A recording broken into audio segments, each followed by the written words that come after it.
কি বিষয় নিয়ে আজকে আপনার সাংবাদিক সম্মেলন? আমাদের আজকে মনরেগা বাঁচাও সংগ্রাম নিয়ে এসে সাংবাদিক সম্মেলন।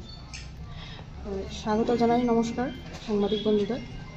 আমাদের মাঝে উপস্থিত আছেন জেলা সভাপতি শ্রী দীপক চক্রবর্তী মহোদয়, উপস্থিত আছেন জেলার জেনারেল সেক্রেটারি হাবিল মিয়া মহোদয়, উপস্থিত আছেন মহিলা সভানেত্রী ত্রিপুরা সর্বাণী ঘোষ চক্রবর্তী, উপস্থিত আছি আমি নিজে জেলা সভানেত্রী শেফিও পারভিন, উপস্থিত আছে আমাদের সহ সভানেত্রী রুজিনা আক্তার, আমাদের সোনামুড়া ব্লক প্রেসিডেন্ট উপস্থিত আছে মহিলা শাহিদা আক্তার, উপস্থিত আছে ধনপুর ব্লক প্রেসিডেন্ট সভানেত্রী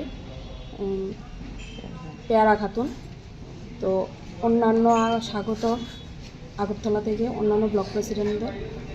তো আমাদের মনরেগা বাঁচাও সংগ্রাম নিয়ে আজকে সাংবাদিক এই সম্মেলন। ত্রিপুরা প্রদেশ সভানেত্রী শ্রী শর্মানিধি আজকে যা বলার বলবেন।